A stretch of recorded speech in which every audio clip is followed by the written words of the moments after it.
Microfone, microfone. Eu cortei o microfone, desculpa. É aquela coisa, é uma pergunta tão imbecil, mas assim, cara, você treina de manhã, de tarde, de noite, treina, e vai lá e vence. Eu gostaria de saber qual é a cor dessa sensação, de se passar tão, vencer. Como é que é essa sensação, assim? Tem como descrever, Mauro? Eu acho assim que, para mim, o que aconteceu para mim, né? Eu acho que cada um tem a sensibilidade e a sensação diferente. Então, uma pessoa me perguntou quanto tempo eu treinei para vencer uma etapa do Tour de France. Eu falei praticamente minha carreira inteira até aquele momento, porque o objetivo era estar no Tour de France.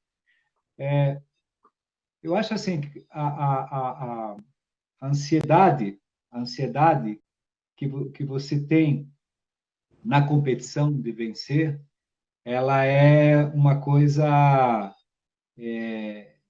que todo atleta ele tem. Eu acho que a partir do momento que você coloca um número nas costas, né, que você vai participar de um evento, que você está credenciado ali dentro, você sempre sonha com a vitória. Mas a gente sabe que depois, dentro do percurso ou do tempo que você está dentro do evento, você percebe que existe uma competitividade que às vezes te coloca em dificuldade ou em dúvida se você é capaz ou não. Então, assim, quando eu venci, eu realizei o fato que eu fiz. Se eu podia ser sincero com você, uns 10 anos para cá. Porque no momento que eu venci, era mais do que o conceito europeu, vamos dizer assim, essa explosão de vitória, ela existe, mas ela existe o dia seguinte. Então, assim, parabéns, sensacional, mas amanhã a coisa ainda tem mais coisa para frente. Então, aquilo tira de lado, é um momento muito prazeroso, com certeza, mas ela é muito para o dia seguinte, vamos começar tudo outra vez. Então, a minha sensação hoje, eu dou o fato do que eu fiz, o que eu idealizei, eu vejo pela dificuldade hoje da garotada, pelo menos no nosso país, poder ter a oportunidade de estar presente lá, cada vez mais distante, cada vez mais difícil. Então, esse momento, nos 10 anos para cá, que eu realmente entendi qual é esse efeito glorioso, vamos dizer, porque se eu pegar naquele ano, foram 204 atletas a largarem o Tour de France, só 15 venceram. E quando a gente sabe que o Indurain venceu 3 vezes, o que fez segundo venceu 2 vezes, então foram 9 ou 10 atletas que conseguiram vencer num evento que ele é à parte. Eu sou sincero, tudo é mais rápido, tudo é mais dinâmico, tudo é mais carismático, tudo tem mais interesse, a mídia é muito mais assim voltada para aquilo. Quando eu conversei com o Arapia, até eu falei para ele no último bate-papo que a gente teve, eu passei a linha de chegada às 4h30 da tarde, eu só consegui chegar no hotel quase 10 para as 10 da noite, porque o pessoal falou, vamos parar porque não dá. Então, assim, eu tive 430 jornalistas de diversos países na sala de reunião, quando o pessoal falou que recebe, ele falou, você foi tanto como um novo líder do Tour de France que ficou exótico, né? Então, tudo foi um momento especial.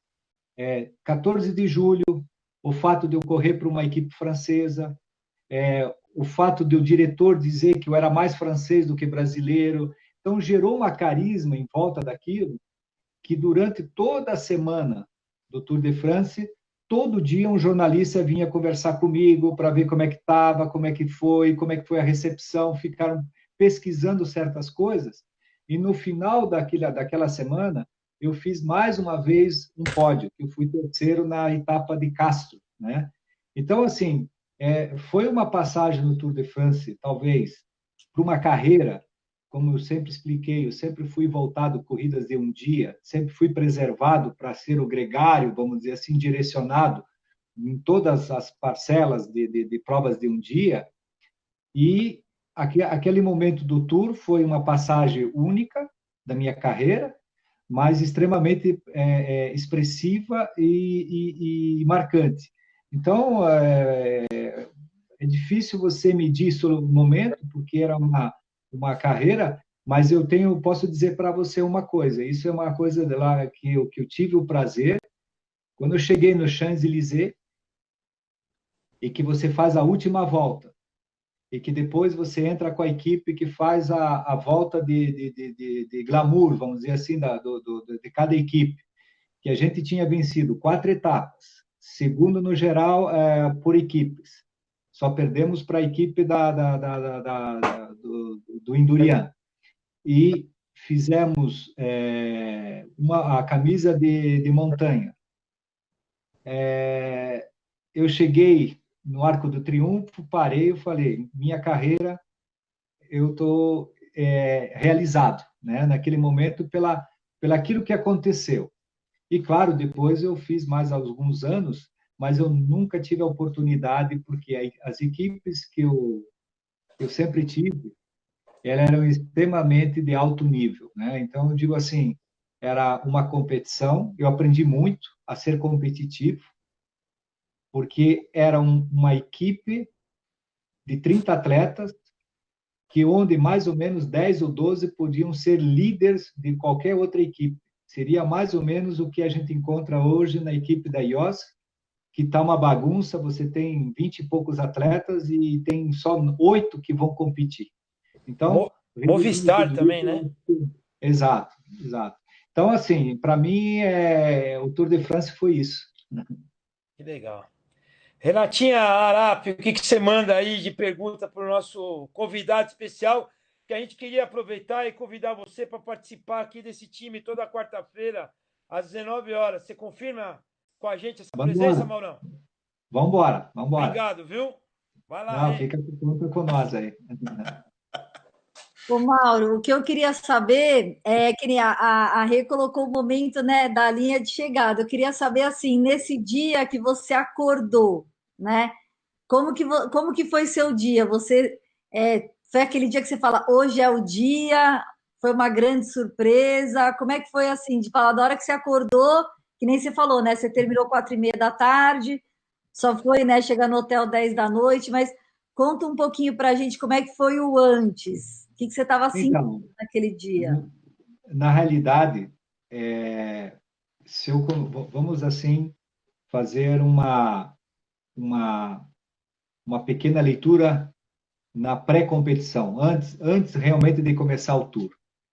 A primeira coisa que fizeram comigo foi a brincadeira do controle medical, né? Tava todos os médicos, né? E a gente não sabia, todos os neófitos, né, que vão largar pela primeira vez o Tour de France, existe uma brincadeira ou outra. E a minha foi que eu estava eles colocam lá para ver o cardiovascular, e entra um médico e fala com outro, vem mais um, vem 5 pessoas, e um vem e diz, você não vai poder largar. Uau! Eu falei, mas por quê? O que está acontecendo? Não, porque teu coração, não sei o quê, não sei o quê. E aquilo durou 2, 3 minutos, assim, a brincadeira, que não sei o quê, não sei se você vai poder ir, não, mas era tudo a equipe que tinha montado, né?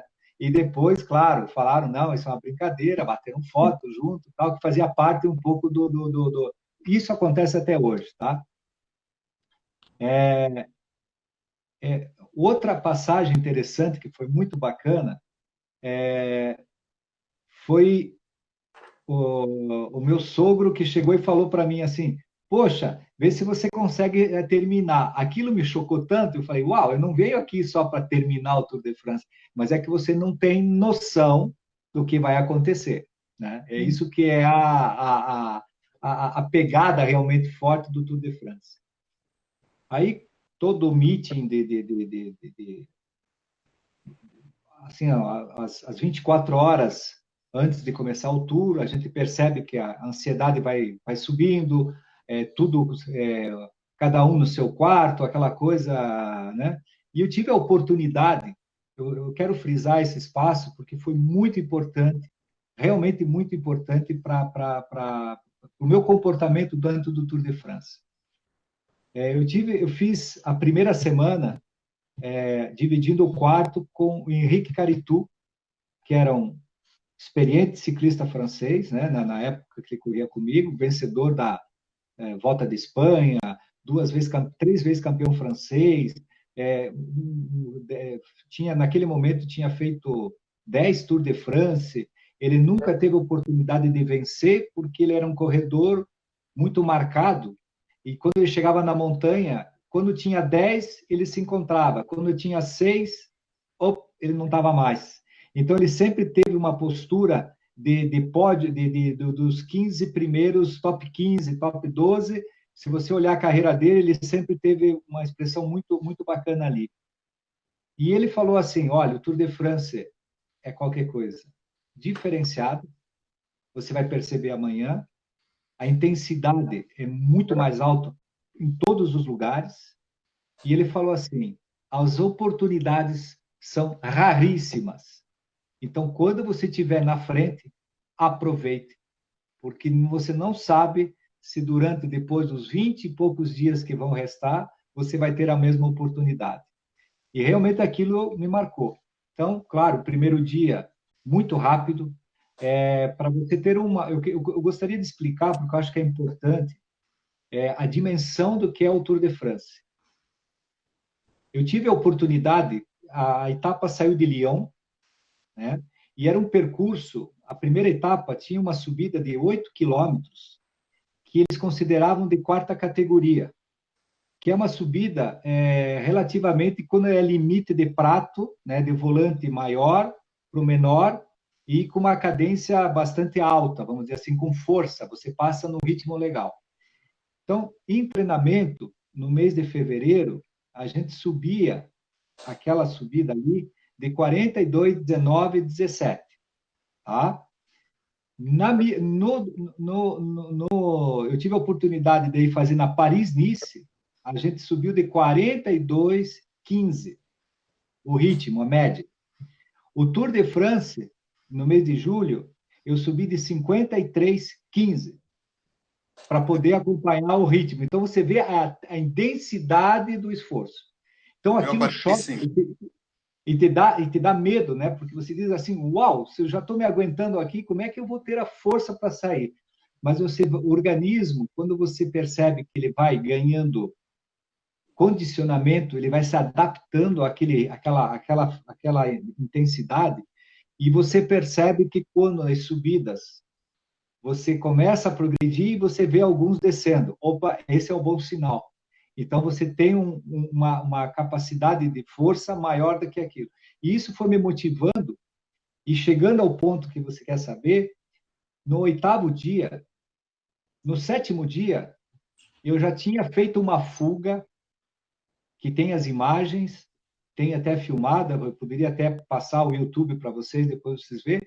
Pegaram, eu estava em um grupo, eu era o mais rápido do grupo, eu estava me sentindo muito mais forte, mesmo a televisão francesa falou que eu estava num ritmo, percebia que eu estava numa pedalada mais solta, aonde tinham 3 atletas, 4 comigo, e eles pegaram faltando exatamente 460 metros para a chegada. O pelotão vinha enfurecido e o final não foi favorável para nós. Eu lembro que o Bernard Hinault era o coordenador de competição, e teve o prazer de dizer, essa etapa é entre vocês 4 aqui. Mas 3, 4 minutos depois, o pelotão andava muito rápido. A gente estava a 45, 50, o pelotão vinha 60, 70 por hora. Ele veio morder nós na última curva. A gente viu a chegada, mas o trem passou muito mais rápido do que nós. Aí, no dia seguinte, foi uma contrarrelógio. Aí veio o primeiro momento de desespero. 67 quilômetros. A reunião foi essa. Cuidado para vocês não saírem fora de tempo.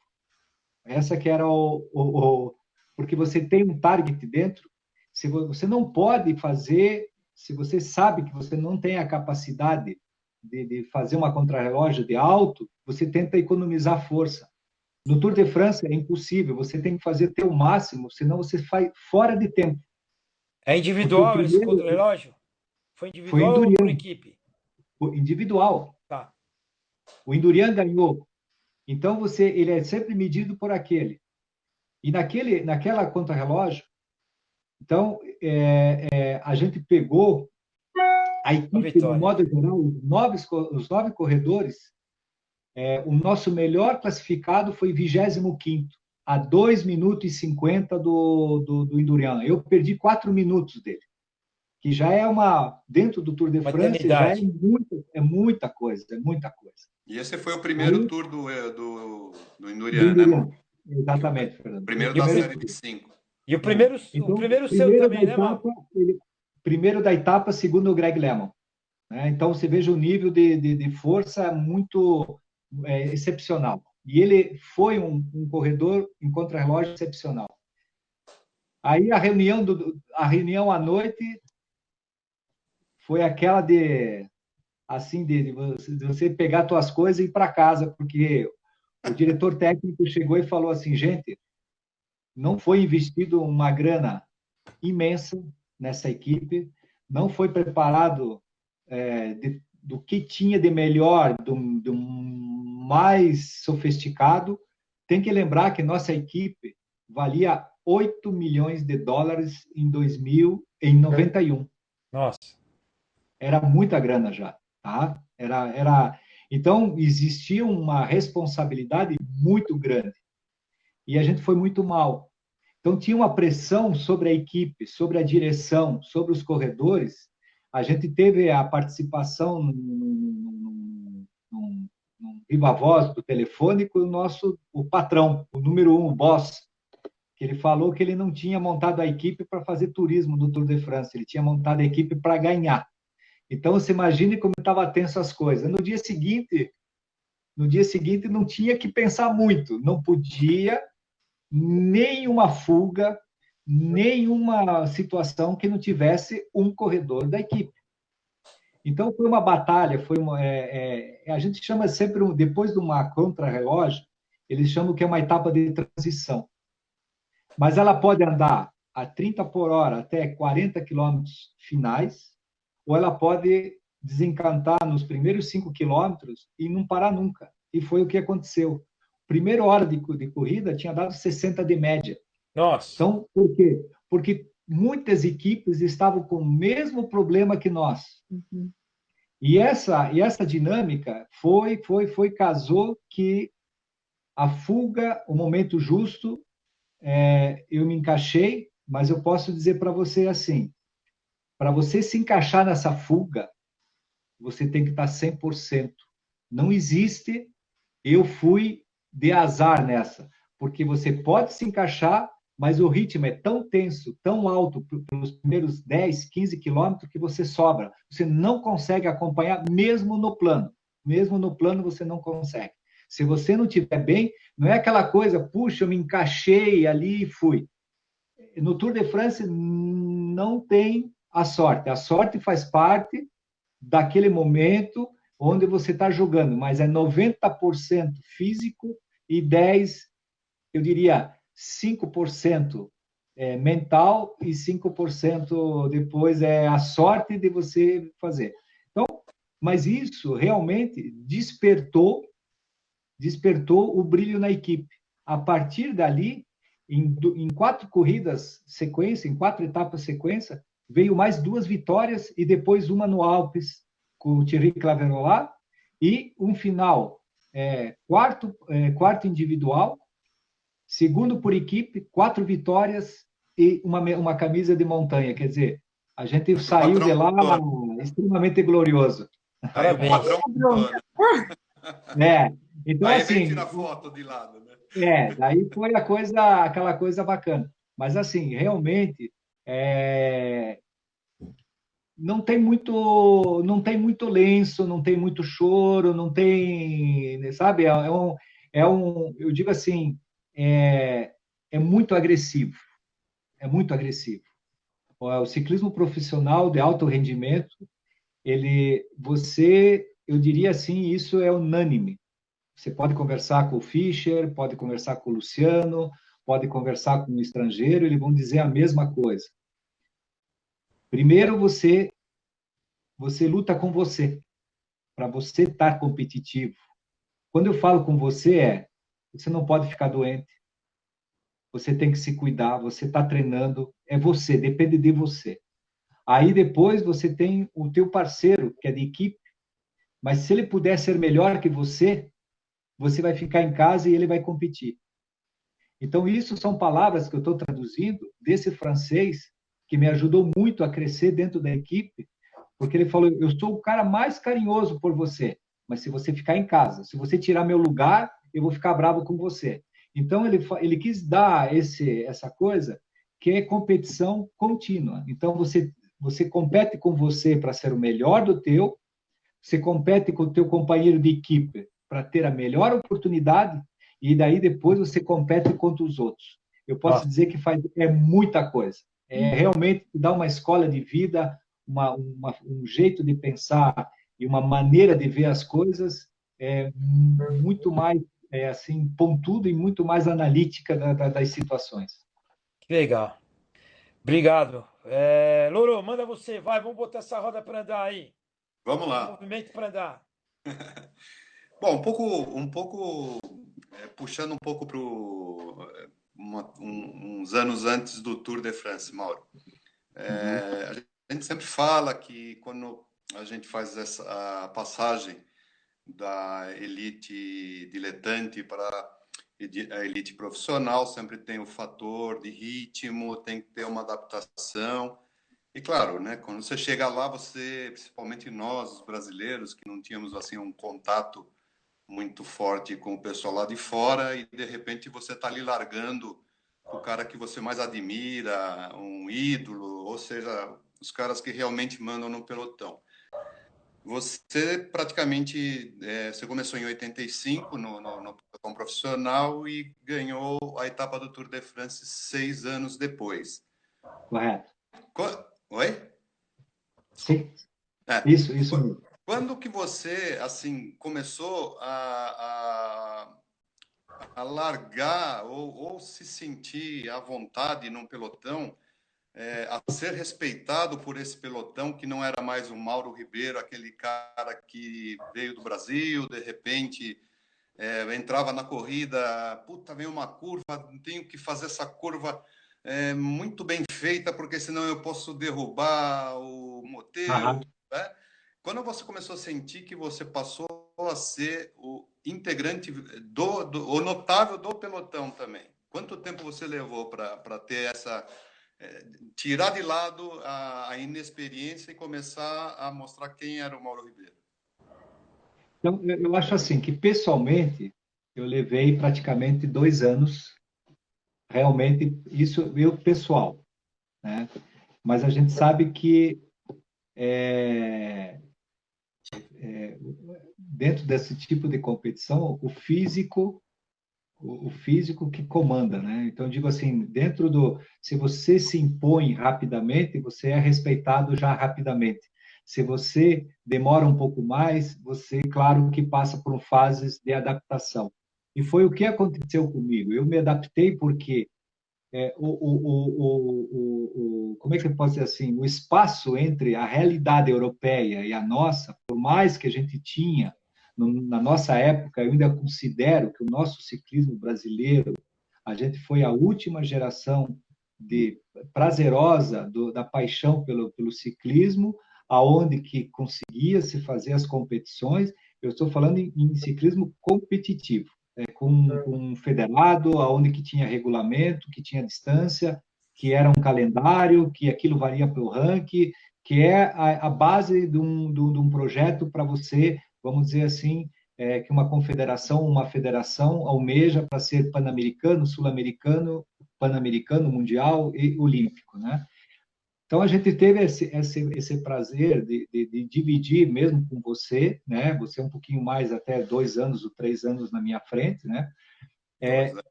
Dois, então, não, 2 ou 3 não vai mudar muito, né? Dentro dessa lógica, eu acho que a gente foi privilegiado porque gerou uma expectativa, né? Você teve a oportunidade de ficar um tempo na Itália, ter uma proximidade, a gente tinha um intercâmbio que hoje o intercâmbio não é mais um problema, mas existe outro tipo de problema, né? Então, assim, Fernando,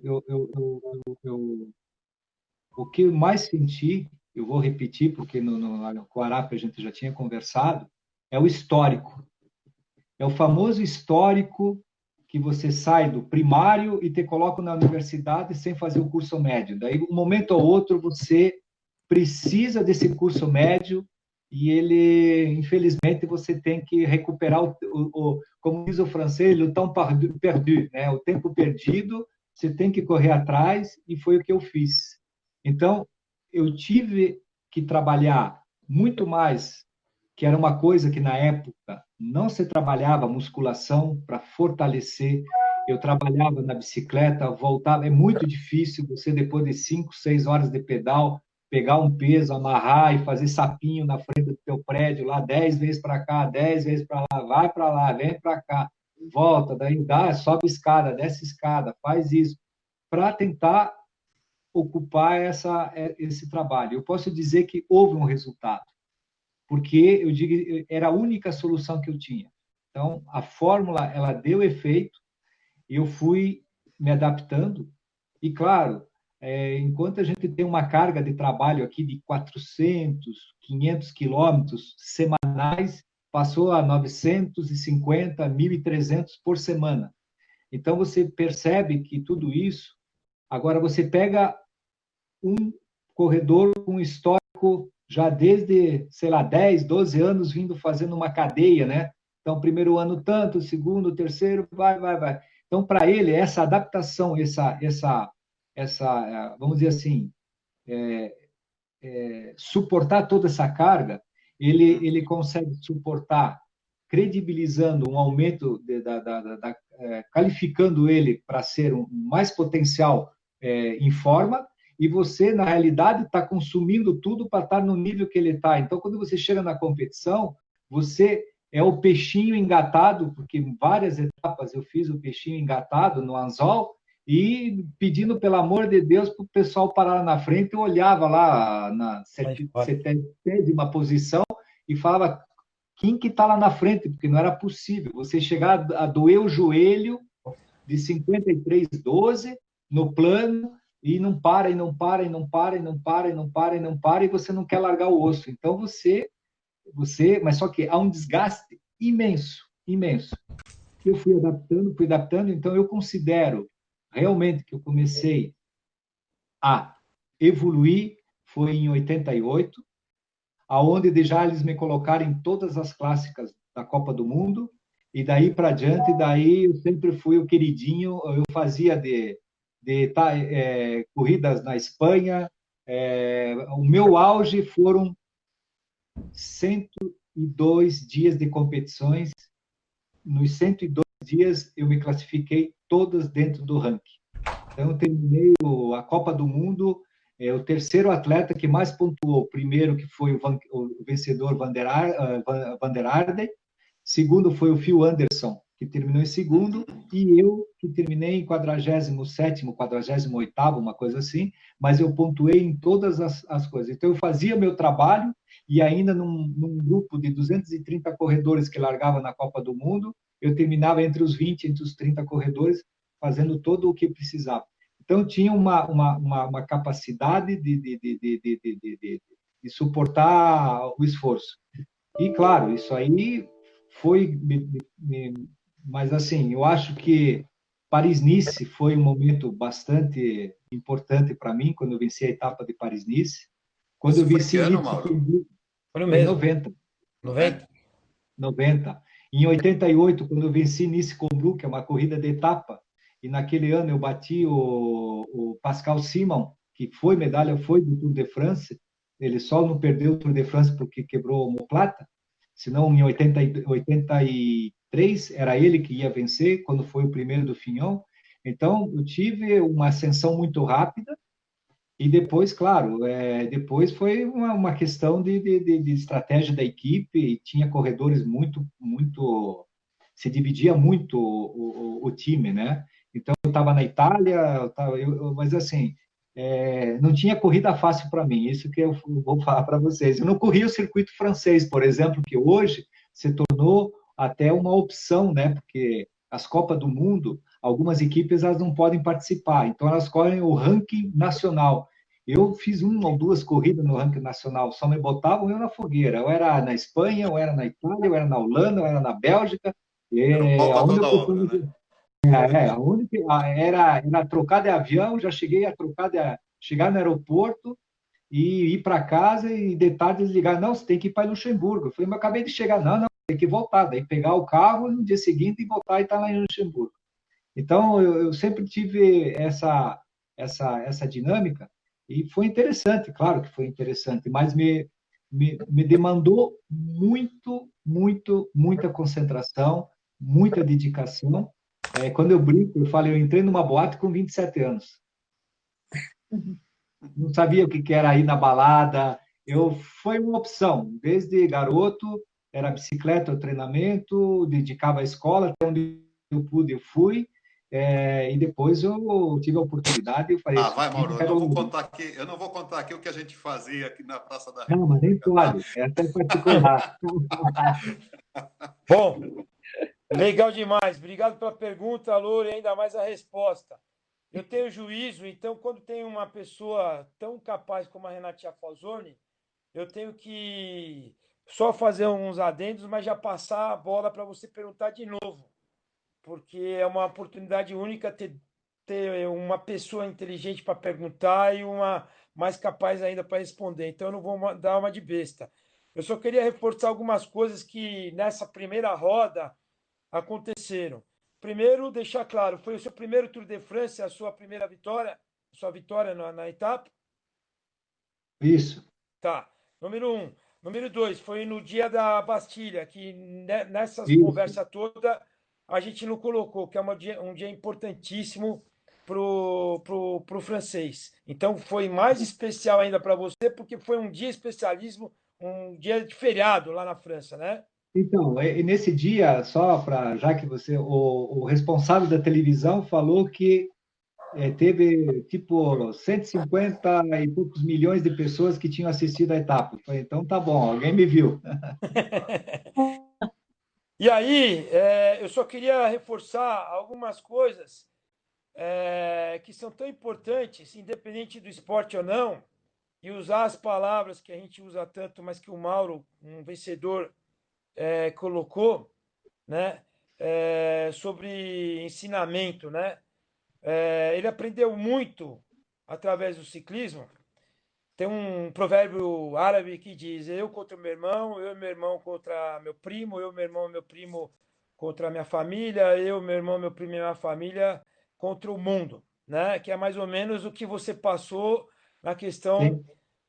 do ciclismo. E por fim, para eu passar a bola para a Refalzoni, eu escutei algumas vezes adaptação, querer, pagar o preço, desenvolver, concentração, dedicação, opção, né?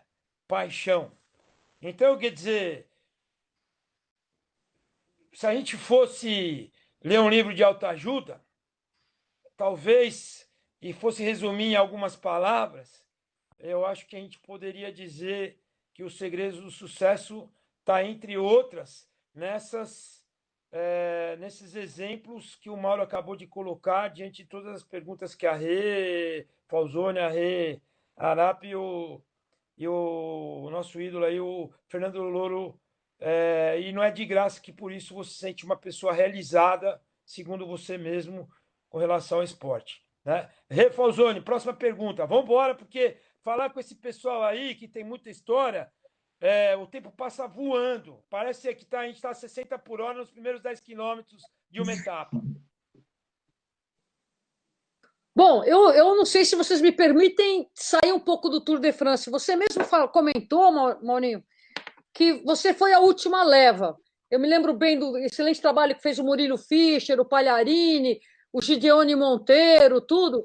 E agora nós vamos para os Jogos Olímpicos no ano que vem, né? Teria sido agora em Tóquio, sem ninguém representando o Brasil no ciclismo de estrada. A gente tem no mountain bike, eventualmente no BMX, mas no ciclismo de estrada, não. Gostaria que você comentasse um pouco isso e como que a gente pode resgatar um crescimento que houve muito forte com a tua geração e que, eu não quero dizer que estagnou, onde é que está? Como é que podemos resgatar e retomar esse processo do ciclismo de estrada com o Brasil? Olha, eu acho assim que a gente tem, dentro desse movimento, a gente percebe que algumas coisas mudaram, né? Muito. A dinâmica do ciclismo se tornou bastante científica. Os custos para você estar no auge, ela se tornou também, né? Eu acho que a abertura do ciclismo profissional dentro das Olimpíadas, ela agregou, mas a mesma coisa, ela dificultou, né? Apesar que hoje, se a gente parar para pensar, existe vários países que talvez menos expressivos que nós, alguns anos atrás, que tinha algumas peças que poderiam fazer a diferença. Eu falo da Austrália, eu falo da Nova Zelândia, eu falo da África do Sul, eu falo do México, eu falo que hoje estão presentes no circuito profissional, né? Então, são trabalhos que não tem mais aquela coisa assim, aquele talento que vai lapidando. Hoje, com essas novas informações, tudo fica mais difícil para você ingressar dentro do profissional, porque se você não está presente na categoria de bases no circuito europeu, você não está dentro.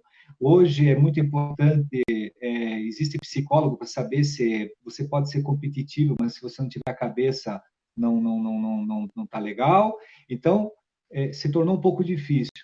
Mas eu acho que o dever de casa, quando eu falo dever da casa, eu acho que, assim, eu não estou na posição da Confederação Brasileira, né? Eu não sei quais são as dificuldades. Eu tento imaginar, né? Como a gente poderia fazer. Eu acho que a gente tem ingredientes. O ciclismo do Brasil, o brasileiro, a namoradinha é a bicicleta, se tornou, né? Isso é um fato. Qualidade de vida, autoestima, um fenômeno de moda, um comportamento saudável, né? Uma evolução constante desses grupos, vamos dizer assim, desses clãs, dividindo por idade ou por tendência de percurso ou por prazer de estar junto e tudo mais. Eu acredito que a gente poderia recuperar um pouco disso fazendo alguns formatos. Eu tive a oportunidade de trabalhar no projeto do Livre White quando foi encabeçado com o João Paulo, e tinha algumas figuras bastante importantes. Eu acho que a gente perdeu uma oportunidade muito grande, né? Mas, ao mesmo tempo, eu acredito que, naquele momento, a filosofia ela ficou muito macro, e é como eu digo, a gente precisa do micro, né? A gente precisa resgatar localmente. São escolas, é um conceito muito muito de base. O projeto que a gente tinha apresentado na época era para 2.500 jovens de 14 a 18 anos, para lançar junto com as prefeituras. Era um esporte estudo, um pouco do que eu aprendi lá fora, alguns documentos que a gente trouxe do conceito europeu de trabalhar, claro, francês, porque eu tive o acesso da Federação Francesa, um pouco como poderiam ter feito as coisas, mas as opções vindas de uma visão um pouco macro achavam que era muito, muito tempo, mas a gente precisa de tempo. O ciclismo a gente não consegue fazer do dia para a noite. Então, realmente, eu acho assim que a gente está com uma defasagem, porque se hoje, eu falo da minha época, Curitiba, a primeira corrida júnior que eu participei em 1980, largaram 147 jovens da minha idade. Júnior, da sua idade. Isso, da minha idade na época, na competição. Então, só em Curitiba. Hoje, se a gente pegar o Brasil inteiro, eu acredito que a gente não consiga ter essa capacidade. Então, uma dispersão muito grande, eu não tenho uma fórmula certa, mas eu acredito que a gente precisa resgatar esse ciclismo paixão, de base, e que o garoto entenda que o que ele está fazendo é uma preparação para se tornar um profissional lá na frente. Não se tornar um profissional aqui. Aqui, pelo momento, a gente não tem um formato de base profissional. Eu acho que o intercâmbio com a confederação para deixar uma base na Europa e várias outras situações, eu acredito que poderia ser feito. Então, assim, é muito difícil falar assim, já assim, de toque de caixa, mas precisa realmente rever algumas coisas, porque, assim, eu acho que o que estava em cima da peneira, para a peneira agora tem que pôr mais gente ali para peneirar. E está faltando muito. E o problema é que é distanciamento das ações que a gente não está fazendo dentro do ciclismo de preparar isso, é o reflexo depois lá na ponta. Se a gente pegasse, se você me permitir, pegar o Avancini, é um ícone, mais uma vez, É um Guga dedicado, um apaixonado, um cara centrado, um cara totalmente voltado, que se dedicou, que passou, que soube reconhecer seus pontos fracos, seus pontos fortes, e hoje ele faz parte dos melhores corredores do mundo. Mas se você perguntar para esse universo de ciclistas que está no Brasil, hoje são poucos que conhecem ele e muitos que conhecem o Fred. Bom, vamos voltar. A gente tem aí 17 minutos. Vamos ver se a gente consegue fazer uma roda, porque eu também quero perguntar, mas eu estou querendo ser gentil com os nossos convidados aqui. Posso, O que você tem posso para fazer falar? uma errata, Arap, rapidinho? O Brasil não classificou para o ciclismo de estrada nas Olimpíadas tradicionais.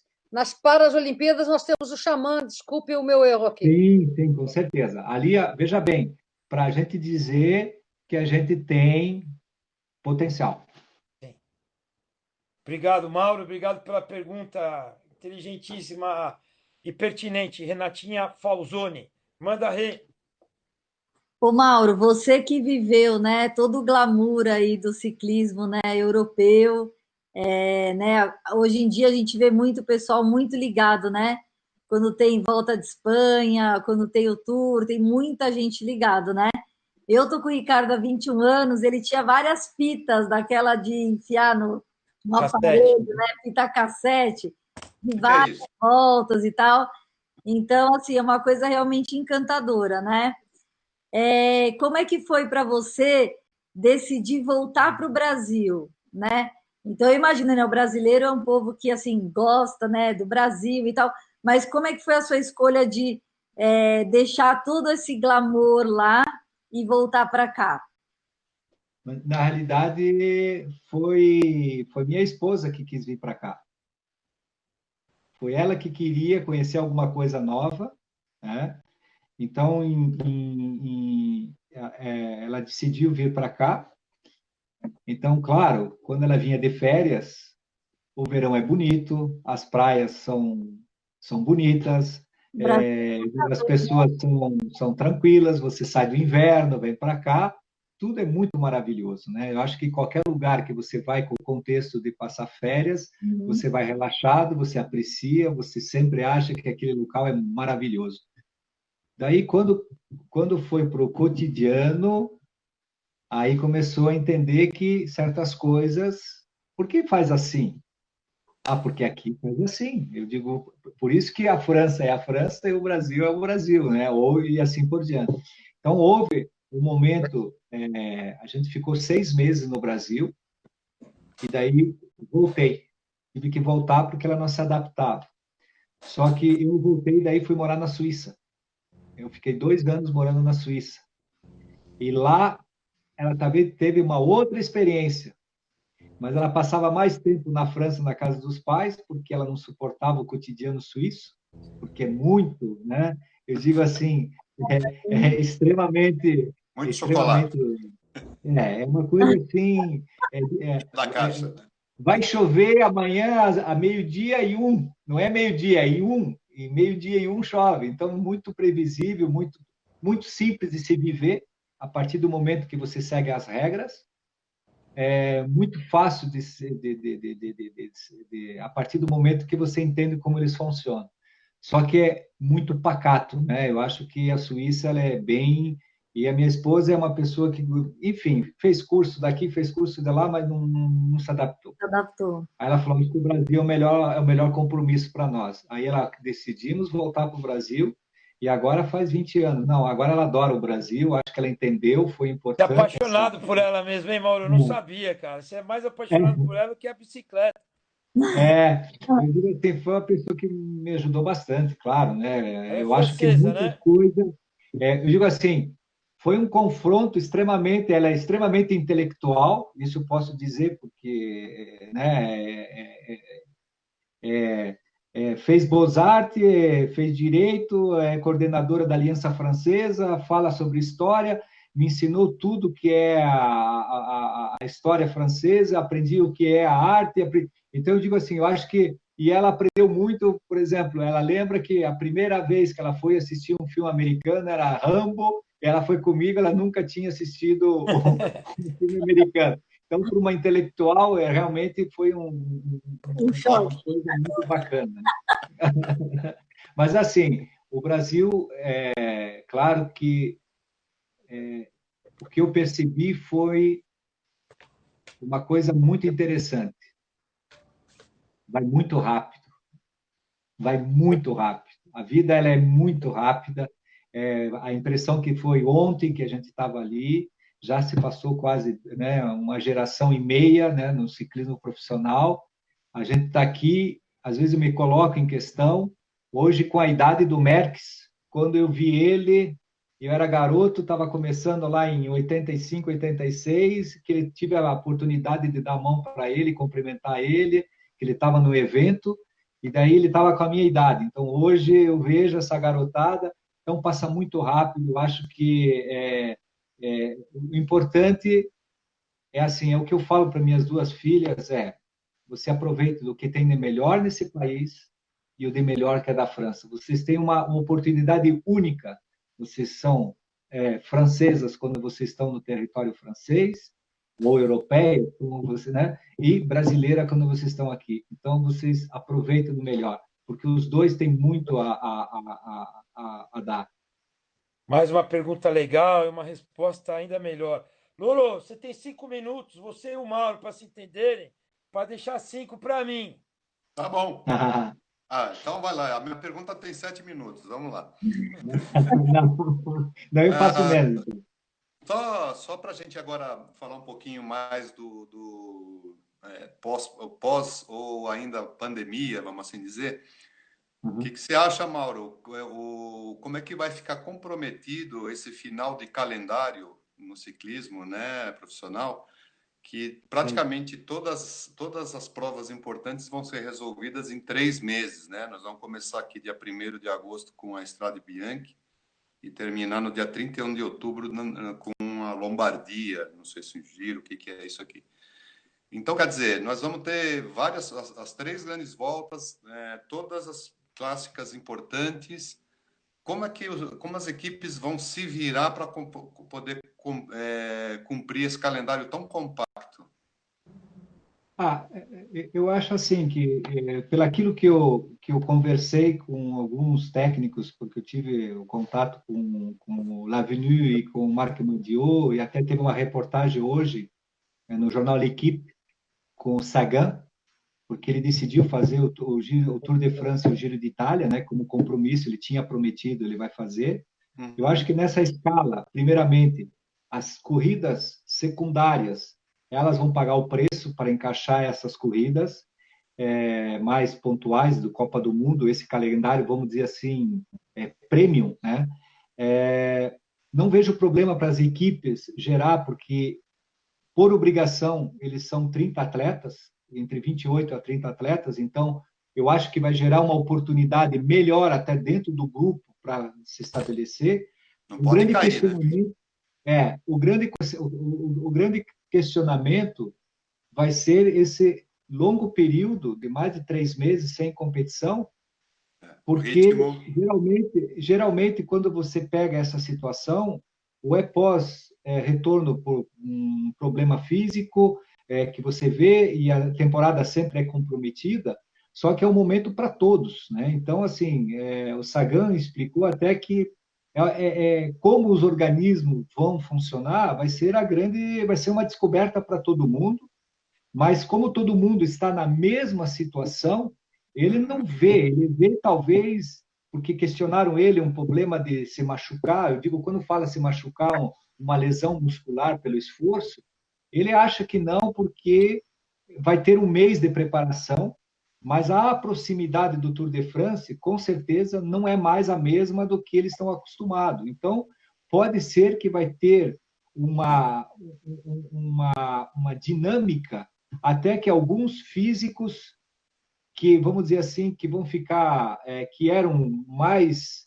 chegavam no período do Tour um pouquinho mais saturado, talvez descubra uma dinâmica de corrida diferente por ter passado esses 3 meses, pode ter dado uma energia a mais. Então, em modo geral, pelas 3 pessoas que eu conversei, 2 que eu conversei e uma que eu escutei a reportagem, está com uma grande expectativa positiva. Ninguém está falando. Quem está reclamando um pouco são os organizadores secundários que eles estão tirando as datas deles e eles, claro, estão tentando entender um compromisso econômico por caso que vai ficar difícil essa relação para o ano que vem. Mas, assim, a diferença é isso, o Madil, conversei com ele falou, atrasa a competição, faz a competição. Normalmente, no tempo normal, a gente retornava no dia 15 de novembro, começava o primeiro estágio, 15 de dezembro.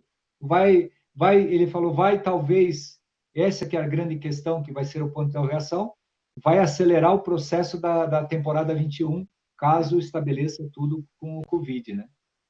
Entendi. Legal. Bom, Ricardo, gente, você. a gente tem aí 5 minutos. Alguém quer falar alguma coisa agora para eu soltar minha pergunta ou minha observação? Não? Aproveitem. Pode falar. Vamos lá. Primeiro, eu fico imaginando seu sogro que cutuca você no início do Tour de France e fala, vê se você termina pelo menos. E aí você não só termina, como você ganha uma etapa, é o primeiro brasileiro, no dia 14, num dia tão importante para a França e, obviamente, para ele também, da Claro. Bastilha. Que orgulho que deve sentir seu sogrão, né? Entre nós e o seu sogrão.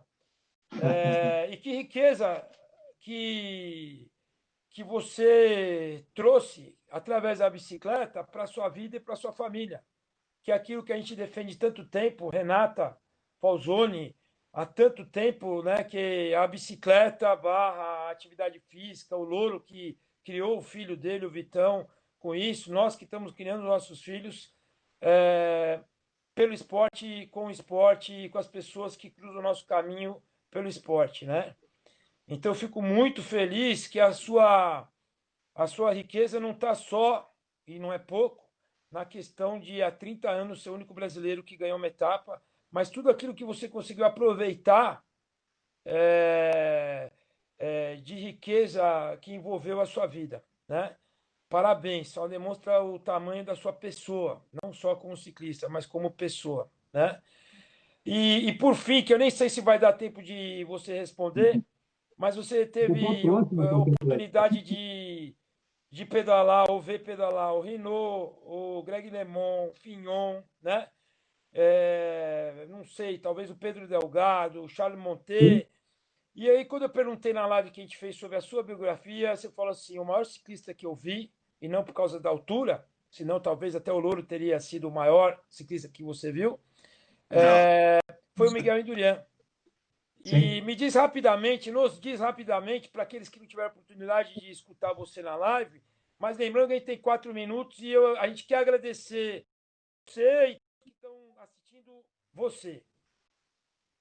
Então, olha, como eu falei aquele bate-papo que a gente teve, o Indurain, ele marcou uma época, como o Ed Merckx, como o Bernard Hinault, como o Greg LeMond, mas ele é o Dauphin, que eles chamam, né? A elegância, ele é uma pessoa extremamente educada, extremamente inteligente, eu digo assim, ele tem uma visão, uma proximidade, ele é uma pessoa extremamente culta, né?